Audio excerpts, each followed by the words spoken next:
Moving into a new neighborhood can be daunting, and we're going to consider some simple little things you can do in the first 90 days that will cause you not to feel lonely, but rather to cause you to feel like you're part of the community.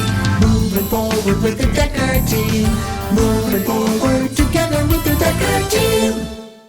We are excited to welcome you to another episode of Life's Inside Track, and I'm Yetta Dekker. And I'm Ken Dekker. And it's where we get to share techniques, thoughts, tips, tools, and tactics, and some tips that we all need, we all deserve, you, I, everyone, so we can turn our house into home, our families thrive, and we build wealth wisely through real estate. Moving is stressful for many. Yeah, and somebody might be listening and they might be thinking, well, I moved 2 years ago, 5 years ago, 10 years ago. Yeah, Us 11? moved like 11 years ago. And you know what? We didn't do it well, integrating into the community. For the last time, before this one, when we moved, we did it incredibly well, right? Incredibly well. And so just because you've done it well once doesn't mean you'll do it well every time, strangely enough, because we're in different seasons of life. It was easier the time before last because we had teenagers. And we had teenagers that got to know people, and we had dogs that we were out walking, and there were all kinds of things to cause us to get into the community and get to know people. So you're saying we hermited a little bit? Oh, a lot of bit. Yeah, truth be told. All right. Right?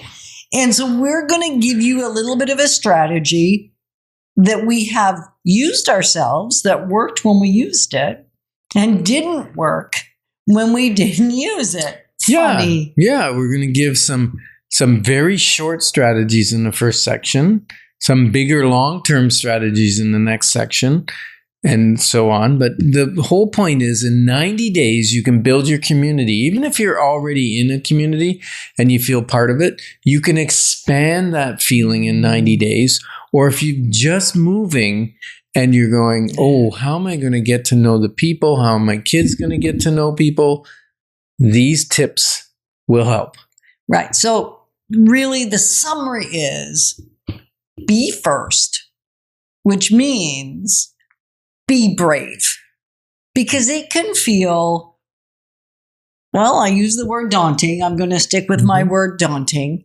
It can feel scary. It can feel weird. It can feel like I should have all my friends figured out in this season of my life anyway.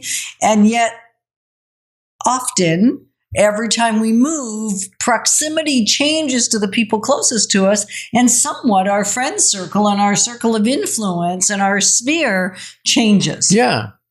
Yeah, and sometimes when you move into a house, I mean, I've kind of done this, and you sit there and you wonder, I wonder if the neighbors are friendly. I wonder if they're going to bring me cookies or a pound loaf or a cake or something to say, welcome to the neighborhood. And the trick is, don't wait for the welcome wagon to come to you. Be the welcome wagon for yourself and go meet the neighbors. Say hi. I'm new to the neighborhood. And if that feels too scary, just write a little note. Say, I'm new to the neighborhood. Thought you might like to know that we've moved in at such and such. We're brief description of who we are, hoping to see you in the community, and leave it at that. It doesn't have to be ring the doorbell, but it could be. And we were saying, if you have a dog or you have kids, it is a lot easier. Yeah, and you can talk to them about their garden. You can talk to them about their car. You can talk to them about their pet. Just bring up something to get the conversation going, right? And say hi, wave on the street when you're driving by. And one of the things that we found very important is don't worry about the response. Whether you get a response or not, keep going. Because one of the books I read once, it was a spy book actually, on how to build relationship. And there were 3 factors, and that was the frequency of connection or seeing somebody, the duration of connection, and the depth of connection. Those 3 things made really close friendship if you did all 3 of them. Right. But any one on its own can make a friend. So you could have a deep conversation around what's going on in their life. If they have a family member that's sick, or their kids are graduating university, whatever you show interest in, and you have a deep conversation. And Yetta always says, talk to me about deep conversation, not like what the weather's going to be today, or meaningful, or the geese are squawking, or the senators lost last night, or whatever it is. Well, right? And yeah, when it comes to new friendships in your community, you probably don't want to go too deep too fast. Yeah, you might want to start there. You get to earn the right to have those level of conversations. So I think at the beginning, keep it light, keep it simple, and let them take you where they want to take you. Okay. In terms of the conversation. In terms of the depth of the conversation. Depth of conversation. Because I used to scare people off pretty quick. Yeah. But let's say we had a neighbor move in last month, right? Yeah. They bought the house. And then they were about 3-4 weeks. They were doing some renovations. We had a conversation on the lawn. He came over and saw our garden. We went over and saw some of the issues he was dealing with. He had a deep conversation with you quickly. And then they haven't moved in yet. They were struggling to get here. They live about an hour and 15 minutes away. So, cutting the grass is a struggle. So the one day I went over and I cut the grass. And that kind of stuff, I think we'll have a deeper relationship with him very quickly than we do have with any of our other neighbors, because we didn't put the effort in when we moved in.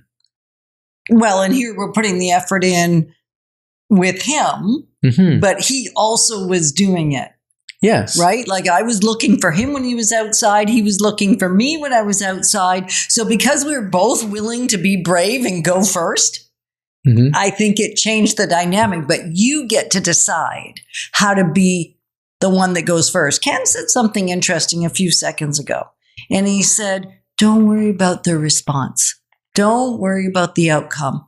I'm going to say easier said than done, especially if you're somewhat emotional and you're sensitive, and it's a little tricky. I think what I was saying is if they don't respond, don't let that stop you from continuing to wave and say hello and drop a note or whatever. I agree with you. I'm just bringing it up again to say it's a easier said than done. It's a noteworthy point that's why I said be brave. Yeah. Continue to not make it feel like rejection, but just they got busy lives. They got a lot going on, and we don't know what's going on in somebody else's life. Yeah. And you know what? So no taking it personal is what Yetta's trying to say. Yeah. And I'm trying to say bravery is not being not afraid. It's being afraid and doing it anyways. Being uncomfortable. Be willing to look think that you might not look great, right? Be willing to help out. Sometimes the neighbor, I don't know if they're away or not, but their garbage can's out by the road for a day or so. I'll carry it up to their garage and put it by their garage or the side of their house. It's just the little things. Right. Quick little tiny tip that I pretty much always do, and I did with our new neighbors. As soon as I finish that interaction, I can't expect that I'm going to remember the names of the kids, or how old the kids are, or the name of the cat, or the name of the dog. So anything they've told me that's of significance that they're going to want me to repeat, I'm going to rush inside, grab my phone, put it in my notes in their contact, create a contact. And now the next time I plan to see them, I'm going to review that. And you already know his 2 kids' names and his wife's name, don't you? And you haven't met them yet. I haven't met them. So that's intention. So set your intention and then follow through. It takes seconds, less than 90 seconds to take that note. It does. We're glad that we're building wealth wisely together because it's about much more than just money. Moving forward with the Dekker team. Moving forward together with the Dekker team.